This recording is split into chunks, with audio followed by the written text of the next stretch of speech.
بسم اللہ الرحمن الرحیم۔ احکام القرآن، پانچواں حصہ، فہرست موضوعات، تفہیم القرآن، جلد اول، عنوان احکام القرآن، صفحہ 217 تا 221، سورہ بقرہ آیات 278 تا 283۔ أعوذ بالله من الشيطان الرجيم. بسم الله الرحمن الرحيم.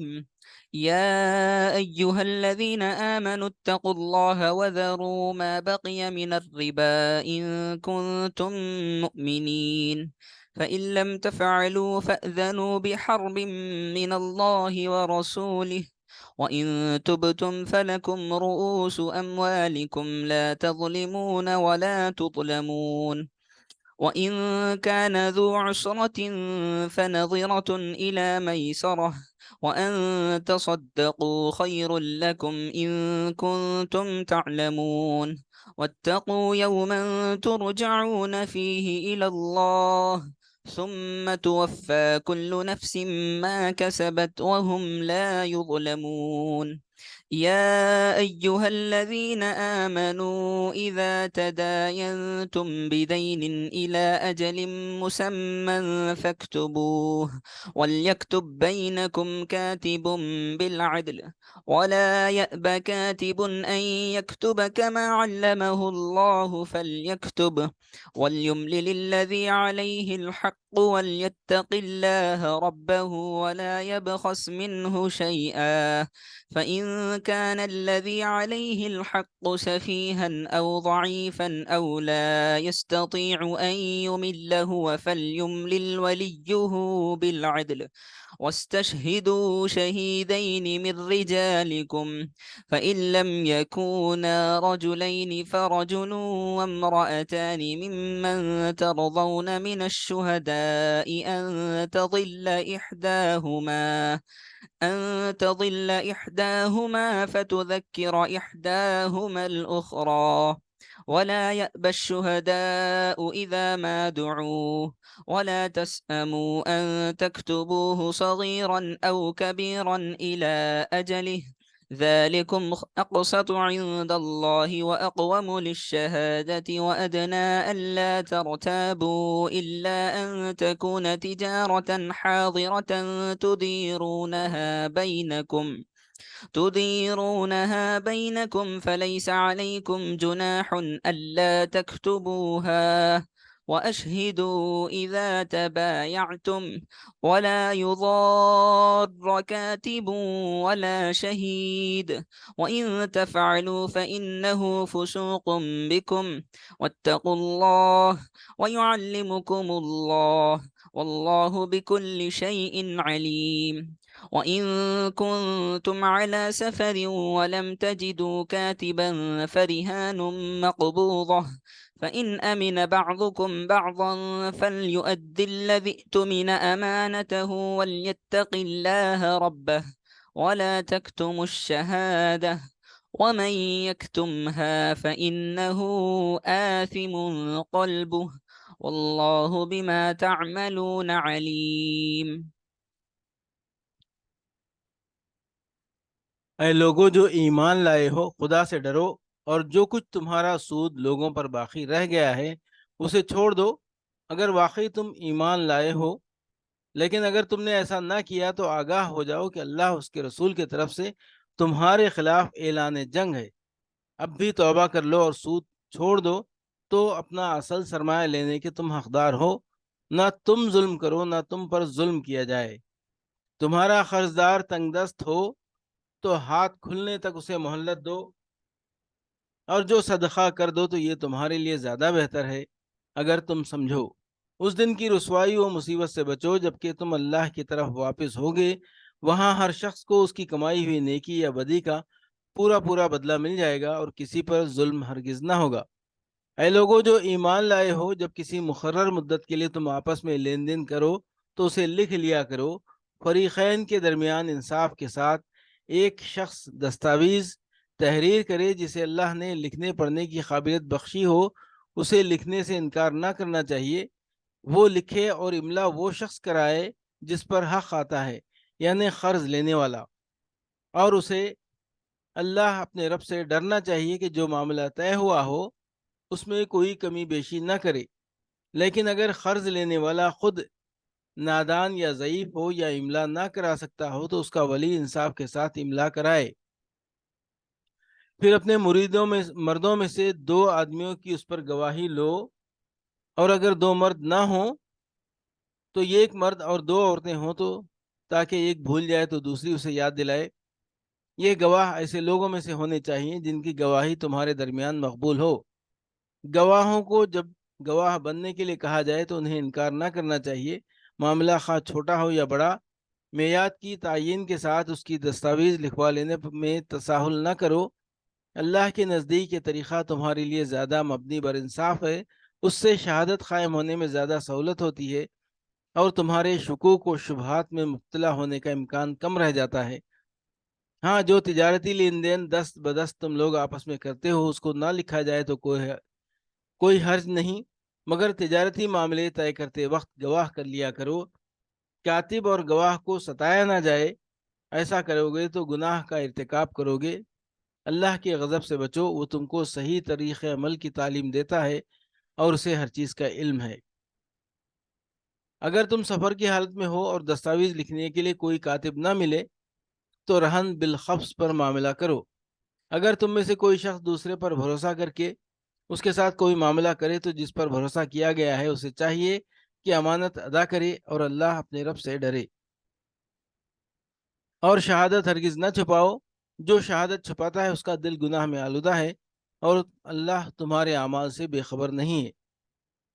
اے لوگو جو ایمان لائے ہو، خدا سے ڈرو اور جو کچھ تمہارا سود لوگوں پر باقی رہ گیا ہے اسے چھوڑ دو، اگر واقعی تم ایمان لائے ہو۔ لیکن اگر تم نے ایسا نہ کیا تو آگاہ ہو جاؤ کہ اللہ اس کے رسول کی طرف سے تمہارے خلاف اعلان جنگ ہے۔ یہ آیت فتح مکہ کے بعد نازل ہوئی اور مضمون کی مناسبت سے اس سلسلہ کلام میں داخل کر دی گئی۔ اس سے پہلے اگرچہ سود ایک ناپسندیدہ چیز سمجھا جاتا تھا مگر قانوناً اسے بند نہیں کیا گیا تھا۔ اس آیت کے نزول کے بعد اسلامی حکومت کے دائرے میں سودی کاروبار ایک فوجداری جرم بن گیا۔ عرب کے جو قبیلے سود کھاتے تھے ان کو نبی صلی اللہ علیہ وسلم نے اپنے عمال کے ذریعے سے آگاہ فرما دیا کہ اگر اب وہ اس لین دین سے باز نہ آئے تو ان کے خلاف جنگ کی جائے گی۔ نجران کے عیسائیوں کو جب اسلامی حکومت کے تحت اندرونی خود مختاری دی گئی تو معاہدے میں یہ تصریح کر دی گئی کہ اگر تم سودی کاروبار کرے گے تو معاہدہ فسخ ہو جائے گا اور ہمارے اور تمہارے درمیان حالت جنگ قائم ہو جائے گی۔ آیت کے آخری الفاظ کی بنا پر ابن عباس، حسن بصری، ابن سیرین اور ربیع بن انس کی رائے یہ ہے کہ جو شخص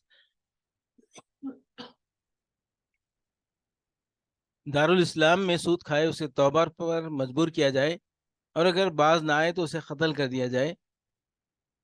دوسرے فقہا کی رائے میں ایسے شخص کو قید کر دینا کافی ہے، جب تک وہ سود خواری چھوڑ دینے کا عہد نہ کرے اسے نہ چھوڑا جائے۔ تمہارا قرض دار تنگ دست ہو تو ہاتھ کھلنے تک اسے مہلت دو، اور جو صدقہ کر دو تو یہ تمہارے لیے زیادہ بہتر ہے اگر تم سمجھو۔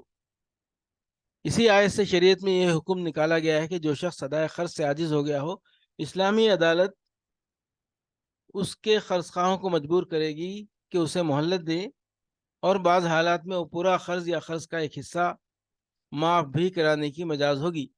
حدیث میں آتا ہے کہ ایک شخص کے کاروبار میں گھاٹا آ گیا اور اس پر قرضوں کا بار بہت چڑھ گیا۔ معاملہ نبی صلی اللہ علیہ وسلم کے پاس آیا۔ آپ نے لوگوں سے اپیل کی کہ اپنے اس بھائی کی مدد کرو، چنانچہ بہت سے لوگوں نے اس کو مالی امداد دی مگر قرضے پھر بھی صاف نہ ہو سکے۔ تب آپ نے اس کے قرض خواہوں سے فرمایا کہ جو کچھ حاضر ہے بس وہی لے کر اسے چھوڑ دو، اس سے زیادہ تمہیں نہیں دلوایا جا سکتا۔ فقہا نے تصریح کی ہے کہ ایک شخص کے رہنے کا مکان، کھانے کے برتن، پہننے کے کپڑے اور وہ آلات جن سے وہ اپنی روزی کماتا ہو کسی حالت میں خرق نہیں کیا جا سکتے۔ اے لوگوں جو ایمان لائے ہو، جب کسی مقرر مدت کے لیے تم آپس میں لین دین کرو، اس سے یہ حکم نکلتا ہے کہ قرض کے معاملے میں مدت کی تعین ہونی چاہیے تو اسے لکھ لیا کرو۔ فریقین عموماً دوستوں اور عزیزوں کے درمیان قرض کے معاملات میں دستاویز لکھنے اور گواہیاں لینے کو معیوب اور بے اعتمادی کی دلیل خیال کیا جاتا ہے، لیکن اللہ کا ارشاد یہ ہے کہ قرض اور تجارتی قراردادوں کو تحریر میں لانا چاہیے اور اس پر شہادت ثبت کرا لینی چاہیے تاکہ لوگوں کے درمیان معاملہ صاف رہے۔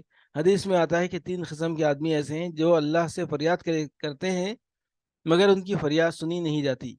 ایک وہ شخص جس کی بیوی بدخلق ہو اور وہ اس کو طلاق نہ دے، دوسرا وہ شخص جو یتیم کے بالغ ہونے سے پہلے اس کا مال اس کے حوالے کر دے، تیسرا وہ شخص جو کسی کو اپنا مال قرض دے اور اس پر گواہ نہ بنائے۔ پھر اپنے مردوں میں سے 2 آدمیوں کی اس پر گواہی کرا لو، یعنی مسلمان مردوں میں سے۔ اس سے معلوم ہوا کہ جہاں گواہ بنانا اختیاری فعل ہو وہاں مسلمان صرف مسلمانوں ہی کو اپنا گواہ بنائیں، البتہ ذمیوں کے گواہ ذمی بھی ہو سکتے ہیں۔